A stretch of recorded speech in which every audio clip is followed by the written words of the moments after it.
ونستغفره ونستهديه ونتوب إليه ونتوكل عليه ونعوذ بالله من شرور أنفسنا ومن سيئات أعمالنا من يهده الله فلا مضل له ومن يضلل فلا هادي له أشهد أن لا إله إلا الله وحده لا شريك له وأشهد أن سيدنا ونبينا محمدا عبده ورسوله اللهم صل وسلم وبارك على سيدنا وحبيبنا وشفيعنا وقدوتنا وإمامنا محمد صلى الله عليه وسلم وعلى آله وأزواجه وذريته وأصحابه ومن تبعهم بإحسان إلى يوم الدين.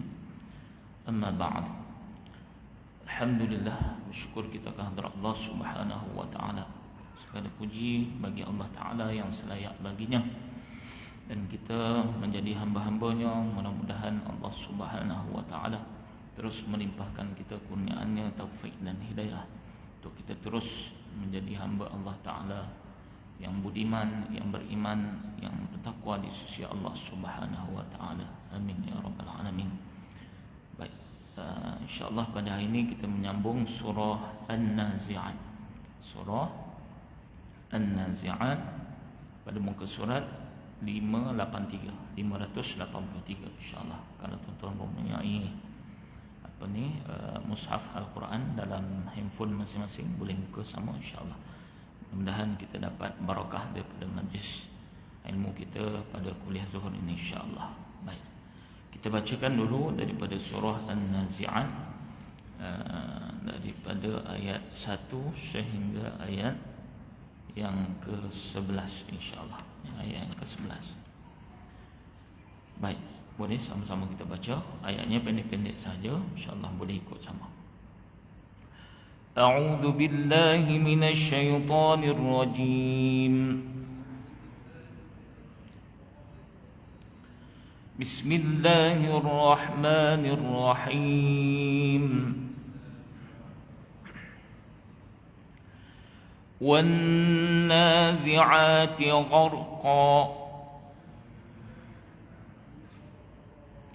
وَالنَّاشِطَاتِ نَشْطًا وَالسَّابِحَاتِ سَبْحًا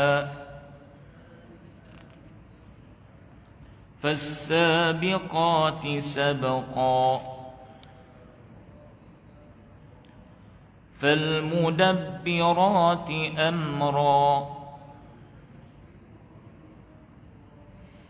يَوْمَ تَرْجُفُ الرَّاجِفَةُ تَتْبَعُهَا الرَّادِفَةُ قُلُوبٌ يَوْمَئِذٍ وَاجِفَةٌ أبصارها خاشعة يقولون أئنا لمردودون في الحافرة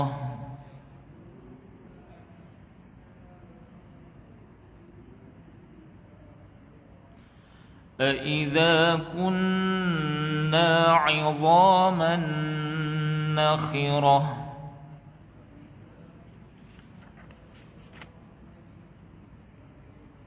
Sadaqallahul-azim. Baik, kita ambil sedikit latar belakang daripada perbicaraan tentang surah An-Nazi'at. Pada kuliah yang lepas kita dah habis perbincangan tentang surah An-Naba. Surah An-Naba yang kita tahu surah yang menceritakan tentang perihal orang-orang yang kufur, orang-orang yang tidak percaya akan berlakunya hari akhirat, berlakunya hari kiamat. Kemudian disambung dengan surah An-Nazi'at. An-Nazi'at maksudnya pencabut. Pencabut. Kalau kita dalam bahasa kita gunakan juga kalimah ini waktu kita nak mati. Naza'. Naza'a. Naza'a maksudnya cabut. Apabila nyawa kita akan dicabut. Dicabut oleh malaikat. Malaikat yang akan mengambil nyawa kita. Malaikat maut disebut malaikat. Malaikatul maut. Dalam bahasa kita sebut naza'. Naza'. Kalau kita eja dalam bahasa kita nazak, nazak kan, nazak. Tapi sebenarnya ain naza'a maksudnya cabut. Kita mencabut sesuatu. Maka dalam perihal ayat ni nanti akan kita bincangkan apa yang dicabut, siapa yang mencabut. Baik, surah ini merupakan salah satu contoh daripada juz'u ammah yang bertujuannya untuk tanamkan kesedaran dalam hati manusia terhadap hakikat akan hari akhirat dengan segala peristiwanya yang mengerikan, yang besar dan serius. Bagaimana pentingnya alam akhirat itu dalam perencanaan Allah Subhanahu wa taala bagi kewujudan alam manusia dan juga dalam pentadbiran Allah yang mengaturkan peringkat-peringkat kewujudan manusia dan langkah-langkahnya di atas muka bumi dan di dalam bumi dan seterusnya di alam akhirat yang melambangkan penghabisan kewujudan manusia. Itu antara pokok perbahasan dalam surah An-Nazi'at ini. Tidak lari daripada lebih kurang sahaja, sama-sama lebih kurang macam surah An-Naba. Baik, kita tengok pada penafsiran ayat yang pertama sehingga ayat yang kelima insya-Allah. Wan-nazi'ati gharqa, demi pencabut yang amat kuat. Di situ disebut mereka yang mencabut itu dengan sangat keras. Bahasanya gharqa. Gharqa. Gharqa ni maksudnya apa? Kerongkong ataupun tengkorak kita ni. Kan kita sebut apabila nyawa kita ditarik nanti, maka semua pun kita tahu, sudah pasti kita mendengar bagaimana sakitnya, pedihnya apabila nyawa kita dicabut daripada badan kita, akan dileraikan ataupun terpisahnya daripada nyawa dan juga jasad kita nanti.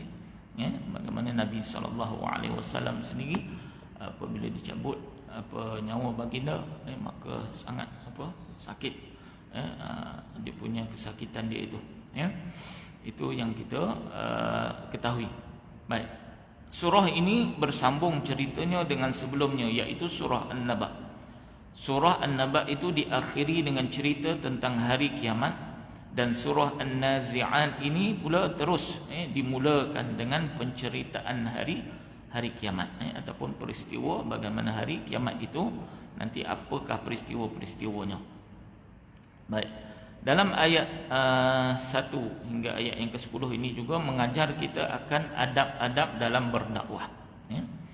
Wan-nazi'ati gharqa, demi malaikat yang mencabut nyawanya dengan keras, dengan kuat.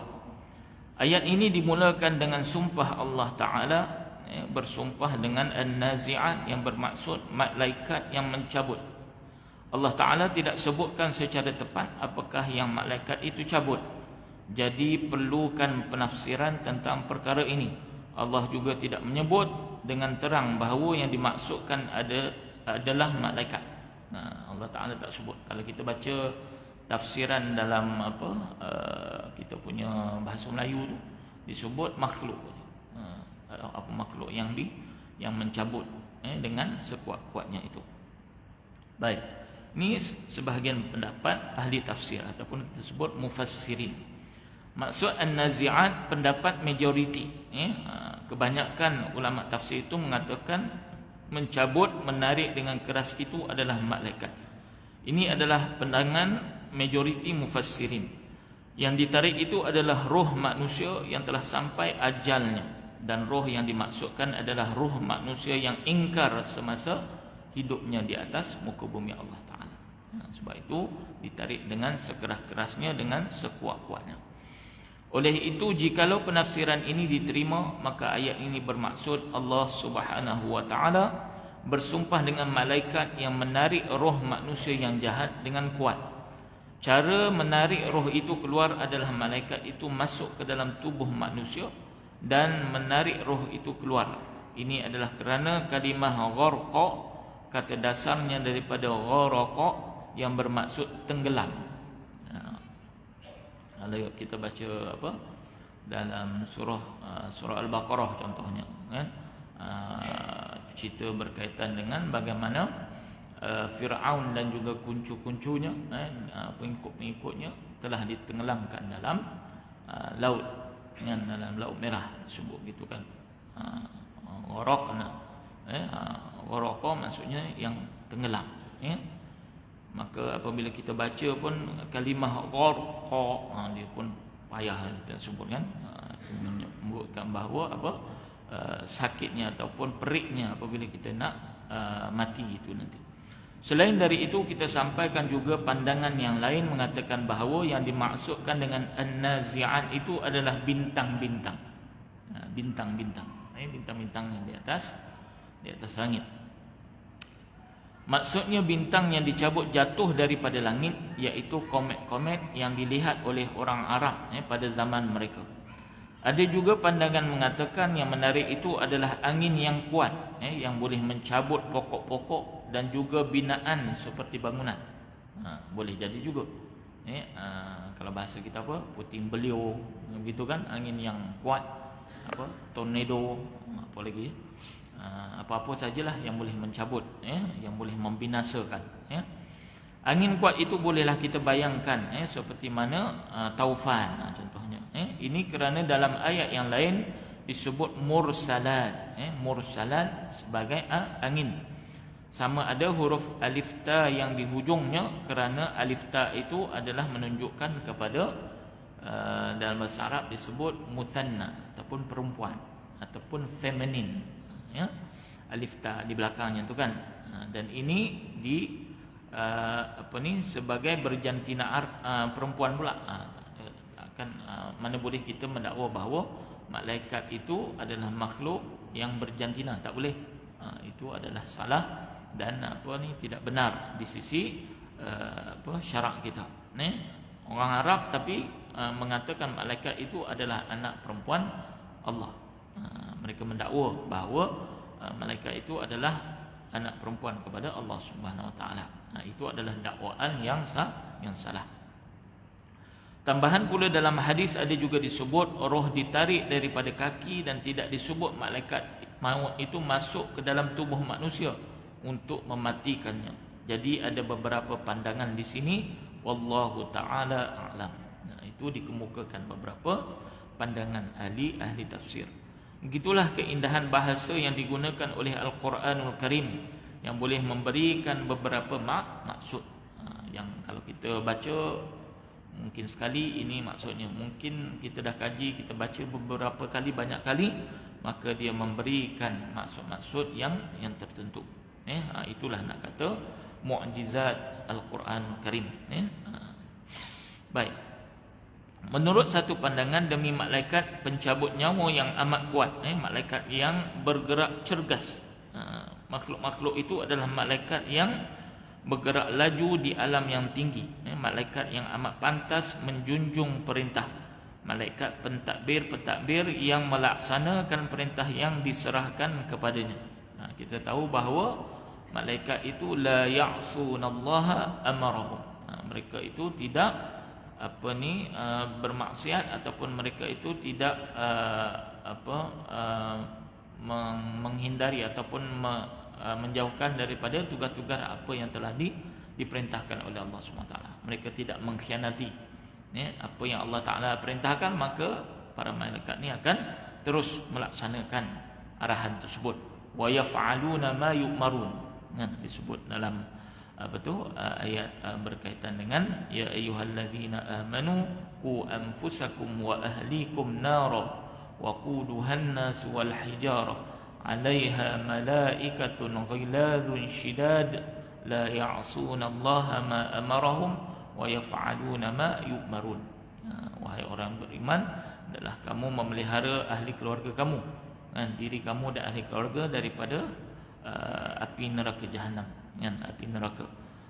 Kerana di dalamnya adanya malaikat yang sangat ghiladun, yang sangat keras, yang sangat melaksanakan tugas itu dengan sekerasnya, ghiladun syidad, sangat-sangat mereka itu menjalankan, melaksanakan tugas mereka itu tanpa ada orang kata belas kasihan lah, Mereka menunaikan apa tanggungjawab mereka.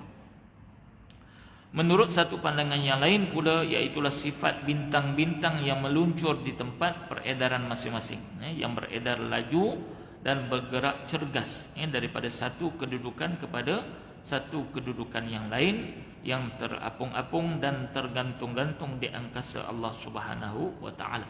Berlari laju dalam perjalanan dan juga peredarannya.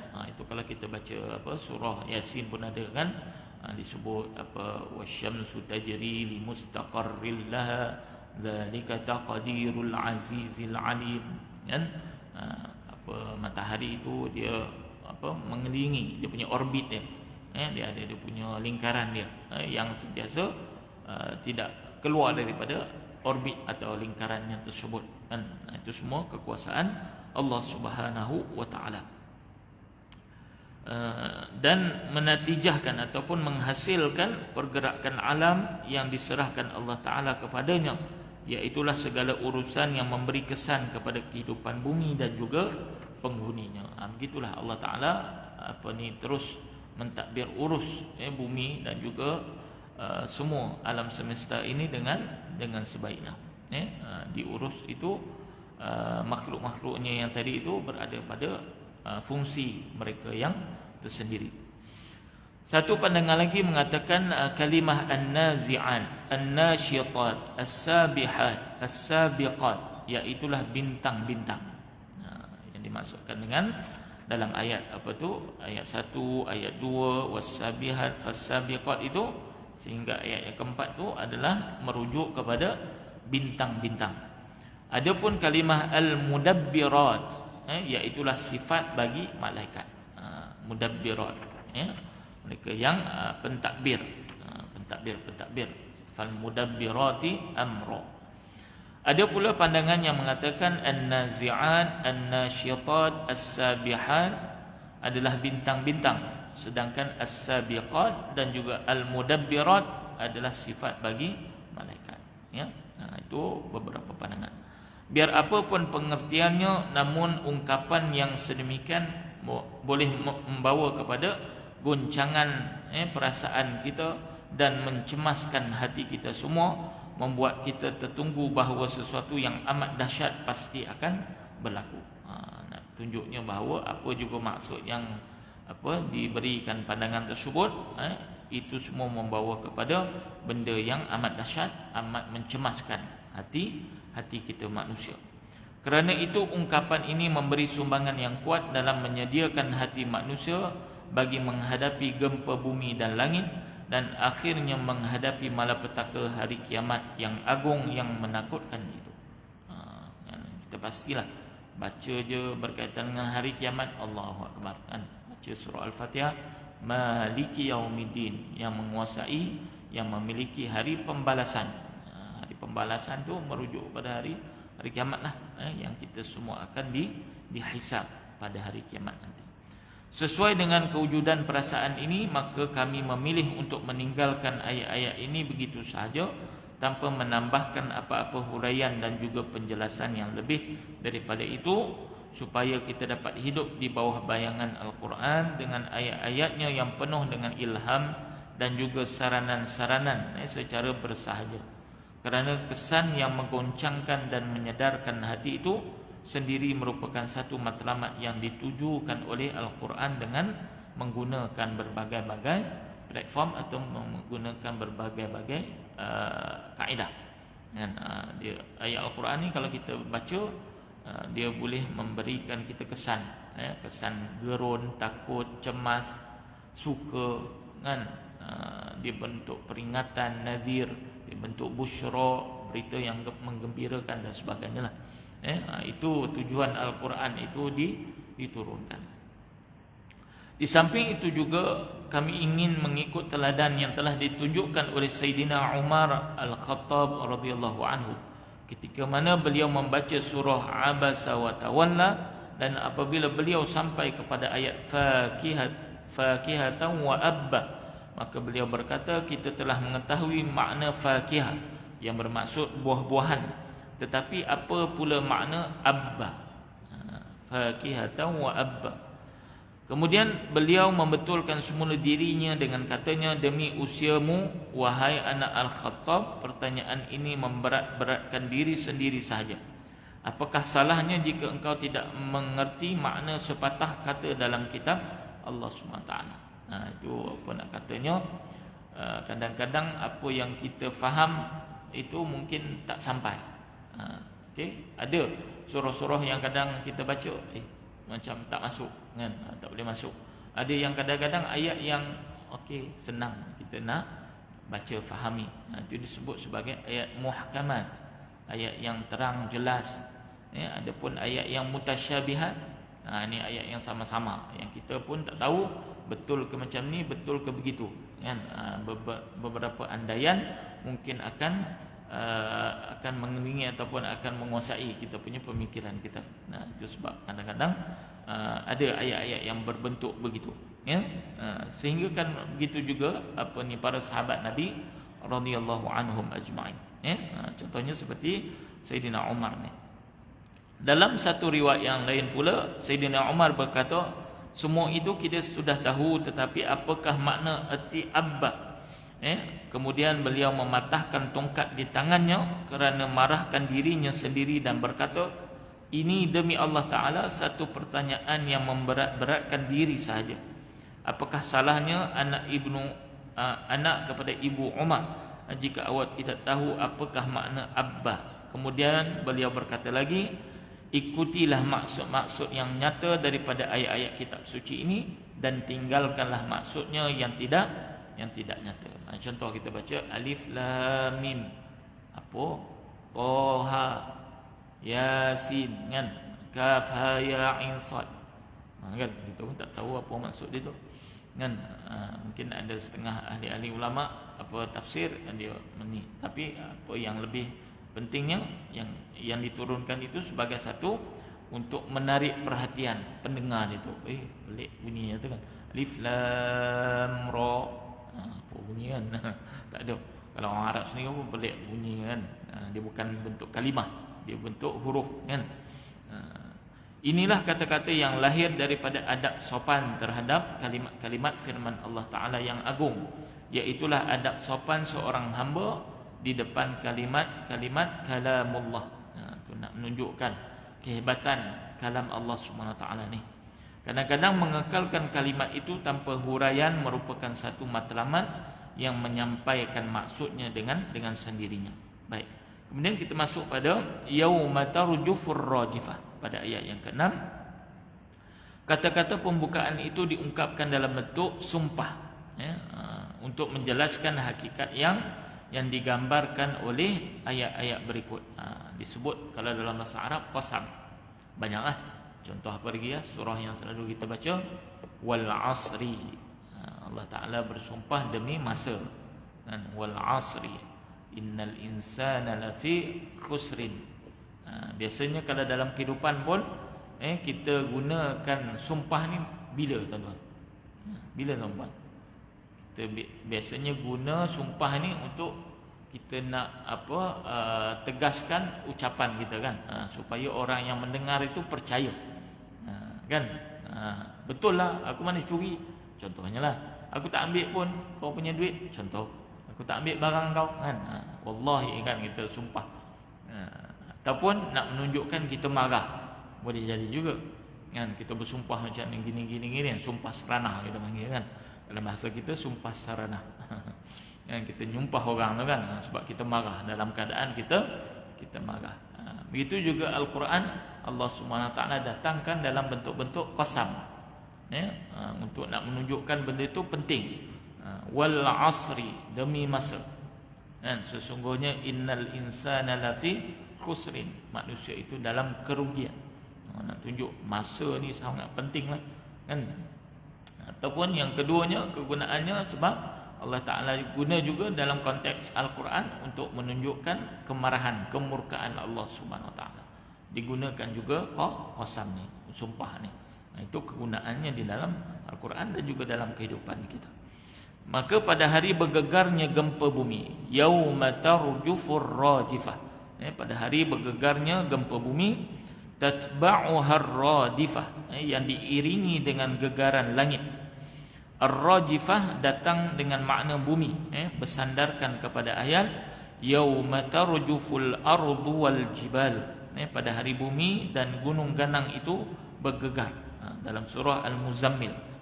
Ar-radifah datang dengan makna langit, dengan erti langit akan mengikut bumi dalam kejadian revolusi alam, di mana langit akan terbelah dan bintang-bintangnya akan berguguran.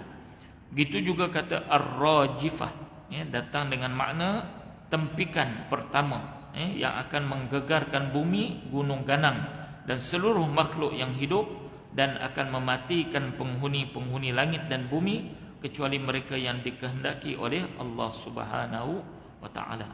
Adapun perkataan ar-radifah, datang dengan makna tiupan yang kali kedua, yang membangkitkan sekalian yang mati, mengumpulkan mereka di padang mahsyar nanti, seperti yang diterangkan dalam surah Az-Zumar ayat 68. Sama ada dengan pengertian pertama ataupun dengan pengertian kedua, maka kedua-duanya membuatkan hati manusia merasakan ledakan gempa, gegaran malapetaka dan huru-hara akan berlaku pada suatu hari nanti, dan membuatnya merasa menggigil, takut, ngeri dan juga gemetar. Seterusnya ia membuatkan hati bersedia untuk memahami ketakutan yang melanda manusia pada hari tersebut, iaitulah suatu ketakutan yang tidak memberikan sebarang kemantapan dan ketenangan, dan di waktu itu dia sedar dan akan menghayati kebenaran firman Allah Subhanahu wa taala, qulubun yawma idzin wajifah. Pada hari itu semua hati berdebar-debar takut. Wajifah, hati kita akan berdebar-debar, kan? Contoh harta dunia ni biasanya apabila kita berdebar, masuk ujian berdebar, interview berdebar, jumpa orang-orang besar contoh berdebar juga, kan? Apatah lagi nanti kita di hari kiamat nanti, kita akan berdebar dengan amalan kita cukup ke tak cukup, kan? Apa benda yang kita buat atas dunia ni, apa semua, kan? Itu mendebarkan hati-hati kita, akan menjadi debar. Absaruha khashi'ah, ayat yang ke-9, mata mereka akan tunduk hina. Khashi'ah, mereka dalam keadaan terlalu takut dan cemas. Mereka kelihatan jelas dengan hina dina. Perasaan mereka bercampur aduk di antara takut dan kecewa. Dia dua lah. Takut satu hal, kemudian dia rasa kecewa ataupun menyesal, penyesalan. Gentar dan juga akan melumpuhkan. Yalah, apabila kita takut sangat, kadang-kadang boleh jadi naik darah tinggi, kan? Macam tu juga. Boleh pastilah, kan? Pergi jumpa doktor, tiba-tiba darah naik, kan? Sebelum tu okey je. Kadang-kadang macam tu.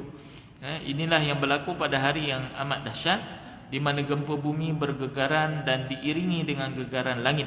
Inilah suasana yang terangkul dalam sumpah Allah Ta'ala dengan kejadian An-Nazi'at, An-Nasyitat, As-Sabiqat, Al-Mudabbirat. As-Sabiqat dengan Al-Mudabbirat. Ini adalah suatu pemandangan yang selaras dengan segi bayangan dan nada dengan pendahuluan surah tersebut. Allah Alam, kita ambil dulu dekat ayat 9. Nanti kita sambung lagi ada penafsiran yang seterusnya, insya-Allah. Mudah-mudahan kita mendapat manfaat daripada majlis ilmu kita pada tengah hari yang mulia ini. Allah memberkati segala usaha kita. Allah Ta'ala menerima segala amal soleh, amal kebajikan kita. Ampunkan dosa-dosa kita, dosa yang kecil maupun dosa yang besar, dosa yang sengaja maupun dosa yang tidak sengaja. Allah juga memberikan kita taufik dan hidayah untuk istiqamah menjadi hamba yang terus berbakti, yang berbudi, yang beriman dan bertakwa. Amin ya rabbal alamin. Aqulu qauli hadza wa astaghfirullahal azim li wa lakum. Terima kasih semua yang hadir. Kita sudahi dengan tasbih kafarah dan salat.